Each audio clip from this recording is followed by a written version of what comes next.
Hello दोस्तों, कैसे हैं आप सब। आई होप आप सब बहुत अच्छे होंगे। दोस्तों, आज के हम इस वीडियो में इस प्रकार के प्रश्नों को सॉल्व करना सीखेंगे, क्योंकि इस तरह के जो क्वेश्चन हैं ये 10वीं कक्षा में अक्सर पूछे जाते हैं। और यह प्रश्न जो है आप लोगों के लिए बहुत ही ज़्यादा महत्वपूर्ण है, क्योंकि अगर आप 10वीं कक्षा में पढ़ते हैं तो ये प्रश्न सभी आपको आना ही चाहिए, तभी आप 10वीं में अच्छे नंबर ला पाएंगे। ठीक है। और इस प्रश्न को समझने के लिए आपको ज़्यादा समय नहीं बल्कि 2 से 3 मिनट इस वीडियो पे देना है, और आप अच्छे तरीके से इस वीडियो में समझ जाएंगे कि इस तरह के प्रश्नों को कैसे सॉल्व करेंगे। सिंपल है, बहुत ही सिंपल है, आपको आसानी से समझ में आ जाएगा, बशर्ते आप इस वीडियो को अंत तक ज़रूर देखिएगा। ये मेरी रिक्वेस्ट है आपसे। उसके बाद आपको अच्छे से समझ में आ जाएगा कि इसको कैसे बनाते हैं। ठीक है, तो चलिए हम वीडियो को शुरू करते हैं। देखिए दोस्तों, क्वेश्चन को बनाने से पहले सबसे पहले हम क्वेश्चन को समझेंगे कि क्वेश्चन क्या कर रहा है। ठीक है। अब देखिए, क्वेश्चन पहले पढ़ लेते हैं अच्छे तरीके से। एक बिंदु से एक वृत्त पर, अगर मान के चलिए एक बिंदु ये है, ठीक है, ये हम एक बिंदु मान लिए। कह रहा है एक बिंदु से एक वृत्त पर, और ये वृत्त है, कि स्पर्श रेखा की लंबाई। अब आपको स्पर्श रेखा पता होना चाहिए कि स्पर्श रेखा क्या होता है। स्पर्श रेखा होता है, ये कोई वृत्त है, ठीक है, ये कोई वृत्त है, और इस पे जो रेखा स्पर्श करता है इसको ही हम क्या बोलते हैं, स्पर्श रेखा बोलते हैं। ठीक है।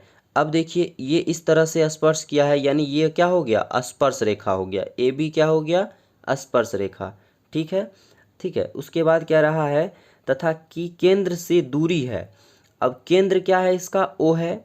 केंद्र से दूरी, स्पर्श रेखा से लेकर के केंद्र से बीच की दूरी क्या होता है, त्रिज्या होता है, यानी यहाँ से यहाँ। ठीक है। तो वृत्त की त्रिज्या ज्ञात करने के लिए बोल रहा है, तो वृत्त की त्रिज्या ज्ञात करने के लिए बोल रहा है, तो त्रिज्या ये हम ज्ञात करेंगे, और इन दोनों को मिलाना पड़ेगा, क्योंकि प्रश्न जो है स्पष्टतः बोल रहा है। ठीक है।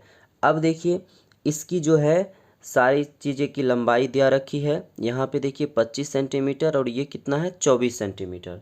तो अब आपको एक चीज़ पता होगा कि पाइथागोरस प्रमेय क्या होता है। पाइथागोरस प्रमेय भी आप लोग जानते होंगे, उसका जो फॉर्मेट होता है पाइथागोरस प्रमेय, इसका होता है। अब आप एक चीज़ देखिए, इसमें आप इस वृत्त को भूल जाइए। ठीक है। तो ये क्या बन गया, एक ए ओ बी क्या हो गया, समकोण त्रिभुज। तो इसमें क्या होगा पाइथागोरस प्रमेय में, कि जो सबसे लंबी भुजा रहता है उसका स्क्वायर बराबर, यानी ओ बी का स्क्वायर बराबर दोनों भुजा की लंबाई, यानी जो छोटे भुजा होंगे उस दोनों की लंबाई का योग। ठीक है। तो जैसे ओ A square plus A B square. ठीक है, ये पाइथागोरस प्रमेय हो गया। मैं फिर से समझा देता हूँ। पाइथागोरस प्रमेय वो होता है कि जो सबसे लंबी भुजा हो समकोण त्रिभुज में, उसका स्क्वायर बराबर उसमें जो दो छोटी भुजा होती है उन दोनों का वर्ग करके उन दोनों को जोड़ देना है। ठीक है। अब देखिए, हमको क्या निकालना है, इसमें ओ ए त्रिज्या निकालना है। तो त्रिज्या तो यही हुआ ना, वृत्त की त्रिज्या तो ये हुआ। तो इसका हम क्या निकालेंगे, ओ ए का स्क्वायर निकालना है हमको। तो हम सबसे पहले करेंगे क्या, ओ बी का स्क्वायर माइनस ये ए बी हम इधर ला लेंगे। ठीक है, ए बी का स्क्वायर, क्योंकि हमको ओ ए निकालना है, तो ओ ए का स्क्वायर हम यहाँ पे दे दिया। ठीक है। अब इसमें हम फिर से मान पुट करेंगे। अब देखिए, इसमें आप क्या कीजिए, मान पुट कर दीजिए। ओ बी का मान कितना दिया गया है, 25, 25 का स्क्वायर हो जाएगा, माइनस ए बी का स्क्वायर कितना है, 24, तो हम 24 का स्क्वायर कर देंगे। ठीक है, बराबर ओ ए का स्क्वायर, ओ ए का स्क्वायर। अब 25 का स्क्वायर कितना होता है, 625, माइनस 24 का स्क्वायर कितना होता है, 576, बराबर ओ ए का स्क्वायर। आई होप आपको इतना तक समझ में आ रहा होगा। अब देखिए, फिर क्या करेंगे, अब इन दोनों को घटा देंगे, क्योंकि माइनस का साइन है तो घटाना पड़ेगा ही। तो अब इन दोनों में हम क्या करेंगे, घटा देंगे। अब इन दोनों को हम घटा देंगे तो कितना आएगा, 49 आएगा, और बराबर कितना है, ओ ए का स्क्वायर, ओ ए का स्क्वायर। ठीक है। अब एक चीज़ आपको पता होगा कि इस तरह से जब हम लिखते हैं एक्स स्क्वायर बराबर 4, और जब इसको आप ऐसे करते होंगे, एक्स का मान निकालने होते हैं, तो ये फिर स्क्वायर इधर रूट में आ जाता है। बस बिल्कुल सेम इसी तरह इसमें भी है, ठीक है। तो इस पे क्या आ जाएगा, रूट आ जाएगा, रूट 49 बराबर ओ ए, क्योंकि यहाँ पे जो स्क्वायर था इधर रूट में आ गया। समझ में आ गया।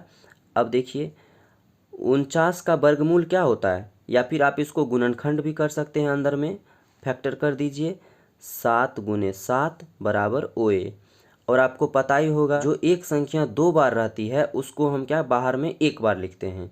तो 7 गुने 7 है तो क्या हो जाएगा, 7 बाहर आ जाएगा और ओ ए, इसलिए ओ ए बराबर 7 सेंटीमीटर। ओ ए कितना, त्रिज्या निकल गया हमारा 7 सेंटीमीटर। आई होप दोस्तों आपको ये समझ में आ गया होगा। तो प्लीज़ चैनल को सब्सक्राइब ज़रूर कर लीजिएगा और एक लाइक ज़रूर कर दीजिएगा। Thank you.